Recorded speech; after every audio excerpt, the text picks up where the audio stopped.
Sunday స్పెషల్‌గా నాటుకోడి పులుసులోకి super కాంబినేషన్‌గా ఉండే రాయలసీమ రాగి సంగటి ఎలా తయారు చేసుకోవాలో చూసేద్దామా? ఫస్ట్ ఒక గిన్నెలోకి ఒక గ్లాస్ వరకు రేషన్ బియ్యం లేదా నార్మల్ బియ్యంని వేసుకొని బాగా వాష్ చేసుకోవాలి. ఒక గ్లాస్ బియ్యానికి 7-8 గ్లాసుల వరకు నీళ్ళని వేసుకోవాలండి. నేను ప్రిపేర్ చేసే ఈ రాగి సంగటి చిన్న ఫ్యామిలీకి పర్ఫెక్ట్‌గా సరిపోతుంది. ఇప్పుడు స్టవ్ ఆన్ చేసుకొని గిన్నె పెట్టేసి రైస్‌ని మెత్తగా కుక్ చేసుకోవాలి. వీడియోలో నేను కట్టుకున్న ఈ మోస్ట్ బ్యూటిఫుల్ అండ్ ట్రెండింగ్ శారీని శ్రేష్ఠాస్ కలెక్షన్స్ అనే ఇన్‌స్టాగ్రామ్ పేజ్‌లో ఆర్డర్ చేసుకున్నాను. శారీ కలర్ కాంబినేషన్ చాలా బావుంది కదా అండి. అండ్ శారీ బార్డర్ మొత్తం కూడా కట్ వర్క్ లేస్ బార్డర్‌తో వచ్చేసింది.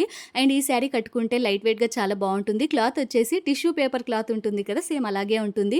డీటెయిల్స్ కావాలంటే కింద డిస్క్రిప్షన్‌లో కామెంట్ బాక్స్‌లో ఇస్తాను. ఒకసారి వెళ్లి చెక్ చేసి మీరు కూడా ఆర్డర్ చేసుకోండి. ప్రైస్ కూడా రీజనబుల్‌గానే ఉంది. అండ్ చూడండి రైస్ కూడా బాగా మెత్తగా కుక్ అయిపోయింది కదా!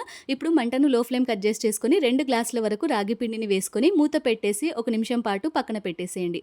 ఒక నిమిషం తర్వాత ఇప్పుడు మూత ఓపెన్ చేసి గరిటెతో లేదంటే పప్పు గుత్తితో బాగా మెత్తగా మిక్స్ చేసుకోవాలి. ఇలా మిక్స్ చేసేటప్పుడు మంటను మీడియం ఫ్లేమ్‌కి అడ్జస్ట్ చేసుకొని మిక్స్ చేసుకోవాలి. ఒకవేళ ఇలా మిక్స్ చేసేటప్పుడు కొంచెం గట్టిగా అనిపిస్తే వేడికి చేసిన నీళ్ళను వేసి కలుపుకోవాలి. సో అంతేనండి, సూపర్ టేస్టీగా ఉండే రాగి సంగటి రెడీ.